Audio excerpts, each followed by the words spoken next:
नमस्कार दोस्तों, कैसे आप सब लोग। उम्मीद है आप सब लोग बहुत बढ़िया होंगे दोस्तों।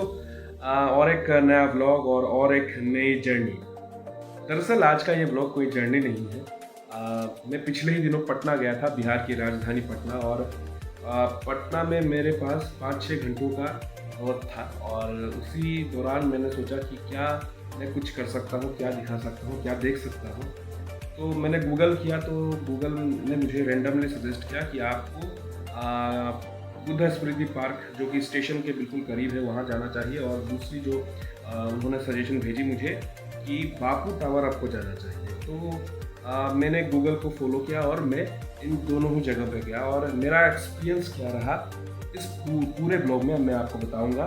तो आप ब्लॉग अंत तक देखिए और आपको ब्लॉग कैसा लगे ये कमेंट पे हमको ज़रूर बताइएगा। तो चलिए व्लॉग की शुरुआत करते हैं। आपको लिए चलते हैं बुद्धा स्मृति पार्क में।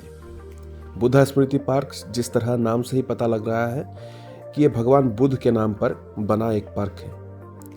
पटना जंक्शन से सिर्फ 1 ही किलोमीटर की दूरी पर बसा है ये पार्क। 2010 में इस पार्क का उद्घाटन किया गया था। खुद तिब्बती धर्मगुरु श्री दलाई लामा जी ने इस पार्क का उद्घाटन किया था।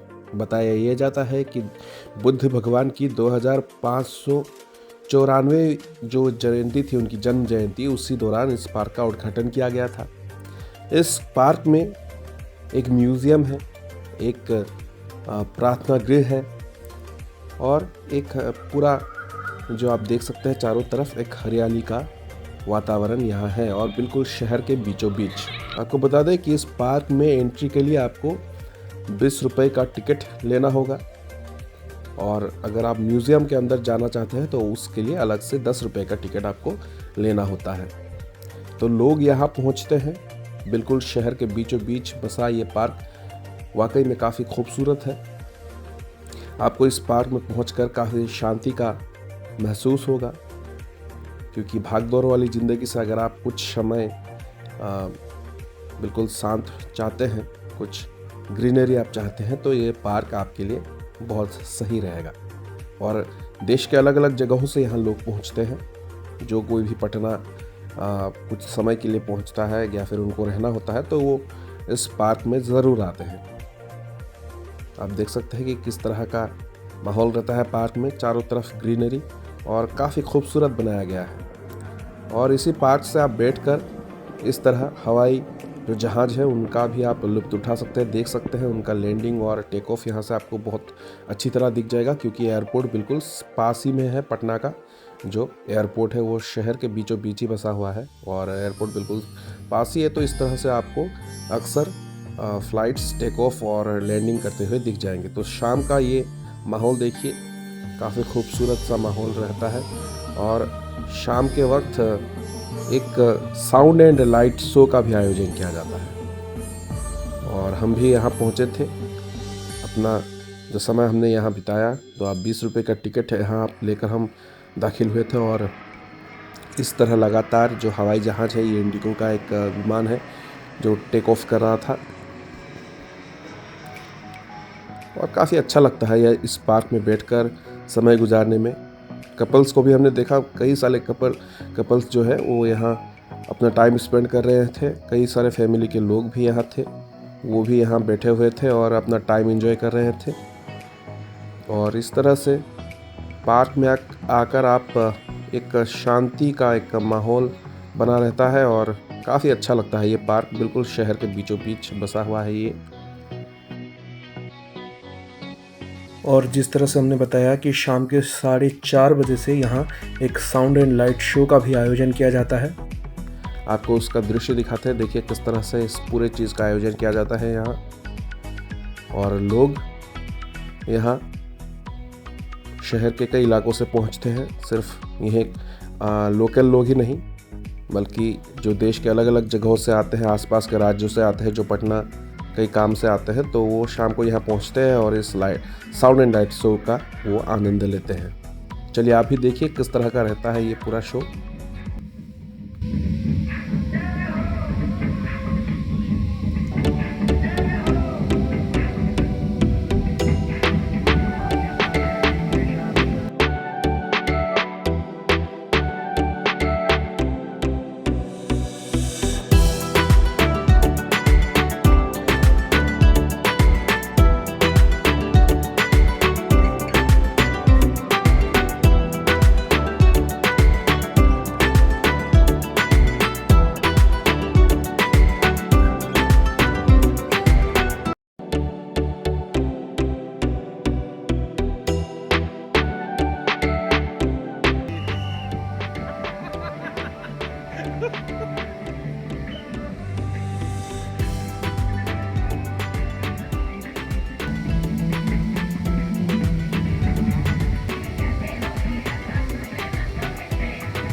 तो इस पूरे साउंड एंड लाइट शो के दौरान दरअसल बिहार की जो यात्रा रही है, पहले मगध से जो यात्रा चली है बिहार की, और अभी तक के बिहार में क्या क्या बदलाव आया, किस तरह से हमारे जो स्वतंत्रता संग्राम में बिहार का भूमिका रहा है, उसके बारे में भी बताया गया। बुद्ध की धरती मानी जाती है बिहार को, क्योंकि महात्मा बुद्ध, गौतम बुद्ध यहीं से थे, बिहार के थे, और उनके बारे में भी इस पूरे साउंड एंड लाइट शो में बताया गया। महात्मा गांधी के बारे में बताया गया, और कई सारे जो नेता थे बिहार से जुड़े हुए, इस धरती से जुड़े हुए, तो उनके बारे में विस्तार से इस साउंड एंड लाइट शो में बताया गया। और 20 रुपये के टिकट में दरअसल इतना कुछ मिलना वाकई में काफ़ी अच्छा लगा हमें। और जो कहते हैं ना पैसा वसूल, वो बहुत ज़्यादा है इस पे। अगर आप 20 रुपये में अगर आप चले जाए कई जगहों में, तो आपको एंट्री भी नहीं मिलता है 20 रुपये में इस तरह के पार्क में, क्योंकि जो फैसिलिटीज़ यहाँ मुहैया कराए गए, बिल्कुल चारों तरफ आप देखेंगे कि एक शांत परिवेश, और शाम के वक्त अगर ये लाइट शो आप देखेंगे तो आपको लगेगा कि वाकई में ये 20 रुपये बहुत कम लिया जा रहा है, बहुत कम है। और नए जो टूरिस्ट हैं हमारी तरह, तो उनके लिए तो ये काफ़ी इन्फॉर्मेटिव एक चीज़ है। और अगर आप कोई नई जगह में जा रहे हैं तो वहाँ की इतिहास जानना आपको बहुत ज़रूरी है, तब आपको समझने में आसानी होती है।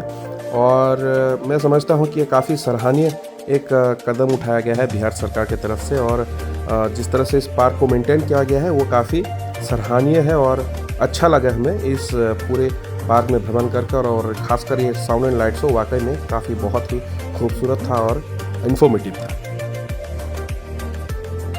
दोस्तों, बिहार पहुँचे और लिट्टी चोखा ना ट्राई करें, क्या ऐसा संभव है? तो बिल्कुल, हमने भी यहाँ लिट्टी चोखा ट्राई किया। मैं पहले भी कई बार लिट्टी चोखा खा चुका था, लेकिन यहाँ का टेस्ट और बाकी जगहों का टेस्ट में ज़मीन आसमान का फ़र्क रहता है। और ठीक स्टेशन के बाहर ही इस तरह के आपको झाल मुड़ी की दुकान, जहाँ से आपको चना गरम और भुजिया, अलग अलग तरह के जो स्नैक्स होते हैं वो आपको मिल जाएंगे, और काफ़ी किफ़ायती है ये दुकानें। आप ट्राई कर सकते हैं अगर आप पटना में हैं तो।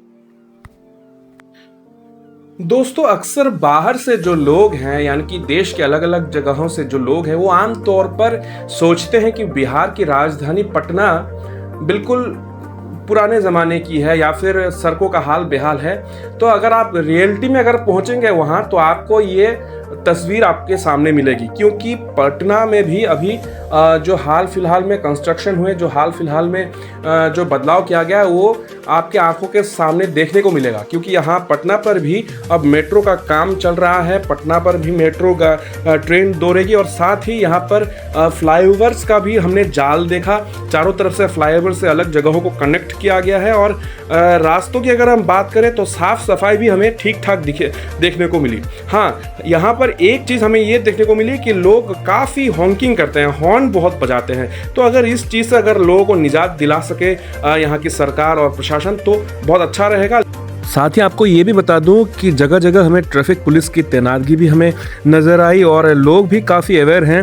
सीट बेल्ट वो लगाकर चलते हैं गाड़ी जब चलाते हैं, और जो पिलियन राइडर्स होते हैं, जो दोपहिया वाहन चलाते हैं, वो भी डबल हेलमेट के साथ चलते हैं। तो बाहर से जो हमें सुनने को मिलता है वो हकीकत में वो है नहीं।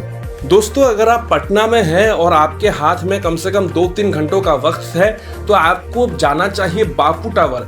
पटना रेलवे स्टेशन से सिर्फ और सिर्फ 2.5 किलोमीटर की दूरी पर बसा है ये बापू टावर। इस वक्त आप अपने स्क्रीन पर देख पा रहे हैं। देश का एकमात्र इकलौता एक जगह है जहां सिर्फ और सिर्फ महात्मा गांधी के बारे में बताने के लिए पूरा टावर बनाया गया, एक पूरा म्यूजियम बनाया गया, और उनसे जुड़ी हुई हर छोटी बड़ी चीज यहाँ विस्तार से दिखाया गया है, विस्तार से बताया गया है।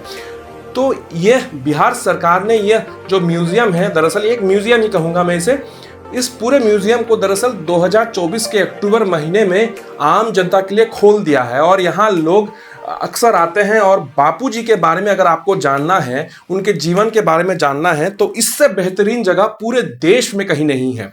आपको हर वो छोटी बड़ी चीज़ यहाँ जानने को मिलेगी और अलग अलग एनिमेशंस और इस तरह के तमाम जो साजो सामान है आपको एनिमेशंस के जरिए उनके जीवन के बारे में आपको दिखाया जाएगा। चंपारण सत्याग्रह किस तरह शुरू हुआ था, बापू जी जब साउथ अफ्रीका में थे वो वहाँ उनकी जीवन शैली क्या थी, किस तरह से वो भारत की जो स्वतंत्रता संग्राम थी उस पर वो किस तरह से आए, उनका मन क्यों यहाँ चला आया, वो क्यों इस तरह से यहाँ रहने लगे और अपने देश के लोगों के लिए काम करने लगे, हर वो छोटी बड़ी चीज़ यहाँ विस्तार से बताया गया है। वाकई ये सराहनीय एक कदम उठाया है बिहार सरकार ने, क्योंकि उनके बारे में हम जितना जाने वो कम है। क्योंकि एक इंसान जो अपनी पूरी ज़िंदगी देश के लिए दे दे, पूरा अपना जो अच्छी ज़िंदगी छोड़ के आके यहाँ बिल्कुल एक साधु सन्यासी की तरह रहने लगे, तो आप समझ सकते हैं उनके मन में देश के लिए क्या इच्छा रही होगी, कितनी देशभक्ति रही होगी। तो उन्हीं चीज़ों के बारे में यहाँ विस्तार से बताया गया है। और अगर बापू के जीवन काल के बारे में अगर आपको जानना है ना, मैं फिर से दोहराता हूँ, तो देश में इससे अच्छी जगह कहीं नहीं है। यहाँ हर वो एक चीज़ यहाँ इतना डिटेल बताया गया है कि वाकई मैं तो हैरान था। चलिए दिखाते हैं आपको अंदर में किस तरह का माहौल रहता है। ये जो आप देख रहे हैं ये पहले आपको एक 3D एनिमेशन के जरिए दिखाया जाएगा। इस तरह का पूरा जो मंच है, जो पूरा फ्लोर है वो रिवॉल्व होता है चारों तरफ। आपको उनके बारे में अलग अलग चीज़ों को बिल्कुल बारीकी से दिखाया गया है। और सिर्फ स्वतंत्रता संग्राम ही नहीं, उनकी बचपन की पढ़ाई किस तरह से रही, किस तरह वो पढ़ लिख कर बैरिस्टर बने, इन सभी चीज़ों को यहाँ बतलाया गया है। कितने संघर्षों के बाद वो बैरिस्टर बने और किस तरह वो भारत पहुँचे। 21 साल उन्होंने साउथ अफ्रीका में बिताए, किस तरह से उनका हृदय परिवर्तन हुआ, किस तरह से वो भारत पहुँचे और अपने लोगों के लिए क्या क्या करने की उनकी इच्छा रही, सभी चीज़ों को बहुत बारीकी से बताया गया है यहाँ पर। आपको बता दें कि बापू टावर सप्ताह के 6 दिन खुला रहता है। सोमवार को बापू टावर बंद रहता है। बाकी के दिनों में सुबह 11 बजे से इसकी टिकट आपको बापू टावर के बाहर ही जो काउंटर्स बनाए गए हैं वहां से आपको मिल जाएगी। बड़ों के लिए टिकट का एक मूल्य होता है 20 रुपए, बच्चों के लिए टिकट का मूल्य है 10 रुपए। आपको बता दें कि बापू टावर 129 करोड़ की लागत से बनाया गया था। 7 एकड़ जमीन में ये पूरा टावर फैला हुआ है और 6 मंजिला इस टावर को दरअसल नीतीश कुमार सरकार का एक ड्रीम प्रोजेक्ट कहा गया था और पिछले साल यानी कि 2024 के अक्टूबर महीने में ही इसका उद्घाटन किया गया। हालांकि ये टावर बापू टावर इतना प्रसिद्ध नहीं हुआ है अभी। कई वजह हैं इसके, शायद बिहार के इमेज को लेकर बहुत लोगों का एक अपना अलग नज़रिया है। लेकिन अगर आप बिहार आते हैं और पटना आते हैं, यकीन मानिए अगर बापू टावर आप जाते हैं तो आपको ये गर्व महसूस होगा कि चलिए जिस तरह की हम खबरें पढ़ते हैं, जिस तरह की हम सोच रखते हैं बिहार को लेकर, वो कहीं ना कहीं अब बिहार से बदलने की राह पर निकल पड़ा है। 20 और 10 रुपए की टिकट से आपको जो जानकारी मिलेगी वो वाकई हैरान करने वाली है। हर चीज़ को इतना डिटेल के साथ यहाँ समझाया गया है, हर चीज़ को डिजिटलाइज्ड किया गया है, आर्ट का इस्तेमाल किया गया है, एनिमेशंस का इस्तेमाल किया गया है, ताकि बच्चों से लेके बड़े बुजुर्गों तक इंटरेस्ट बना रहे, उनको देखने की इच्छा हो कि क्या थे महात्मा गांधी, क्या थे बापू। बापू टावर के इस 6 मंजिले इमारत की हर दीवार दरअसल महात्मा गांधी और उनसे जुड़े हुए कहानी और किस्सों को बखूबी बयां करता है। हर कोने में इतिहास का कोई ना कोई आपको क्षण जरूर देखने को मिलेगा। ऐसा कोई कोना नहीं जहां इतिहास को बयां ना किया गया हो, ऐसा कोई कोना नहीं जहां बापू के बारे में कोई नई बात आपको जानने ना मिली हो। हर एक बात को बखूबी यहाँ डिटेल के साथ समझाया गया है। कॉरिडोर से लेकर ऑडिटोरियम तक और म्यूजियम के हर एक कोने पर आप जाकर देखेंगे कि किस तरह से बापू से जुड़ी हुई किस्सों को बिल्कुल विजुअली समझाया गया है। तो हम इस बापू टावर के टॉप फ्लोर तक गए और देखिए टॉप फ्लोर से किस तरह का आपको दिखेगा ये पूरा बापू टावर। ऊपर से काफ़ी ज़्यादा भव्य और सुंदर दिखता है और साथ ही आप देख सकते हैं इस तरह के जो पैनल्स लगाए गए हैं, डिस्प्ले लगाए गए हैं, उन पर भी हर डिस्प्ले पर कुछ ना कुछ आपको इंफॉर्मेशन मिलेगा महात्मा गांधी से जुड़े हुए। यहाँ आप देख सकते हैं किस तरह भारत छोड़ो आंदोलन का यहाँ से ही आगाज हुआ था और गांधी जी किस तरह बता रहे थे लोगों को कि क्या रणनीति अपनानी चाहिए अंग्रेजों के खिलाफ, तो इस पर वो पूरा दर्शाया गया है। ये आप देख सकते हैं किस तरह वे अलग अलग इलाकों में गए थे देश के और लोगों को जागरूक किया था कि किस तरह बिना हथियार उठाए हम आज़ादी हासिल कर सकते हैं अंग्रेजों से।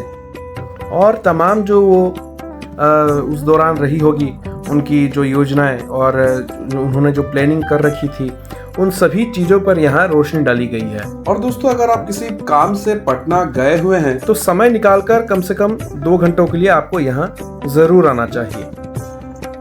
और सिर्फ 20 रुपये का टिकट है, जिस तरह से मैं बोल चुका हूँ। तो 20 रुपये के टिकट में आपको बहुत कुछ मिलेगा। भारत के इतिहास के उस पन्ने को छूने का मौका मिलेगा जो कहीं ना कहीं हम आज के दौर में भूलते जा रहे हैं। तो आज के व्लॉग में बस इतना ही। हमारा प्लानिंग तो था राजगीर पहुंचने का, लेकिन राजगीर नहीं हो पाया क्योंकि समय का अभाव था हमारे हाथ में। अगली बार ज़रूर आपको दिखाएंगे राजगीर। और अगर आप पटना में हैं तो इन दोनों जगह पर आप जा सकते हैं, मैं ये सजेस्ट करता हूँ आपको। और एक्सपीरियंस के तौर पर अगर मैं कहूँ तो मेरा बहुत ज़्यादा अच्छा एक्सपीरियंस रहा। तो दोस्तों, आज के इस व्लॉग में बस इतना ही। और अगर आपको व्लॉग अच्छा लगा हो तो चैनल को सब्सक्राइब कीजिएगा और वीडियो को ज़रूर लाइक कीजिएगा। बहुत बहुत धन्यवाद आपका।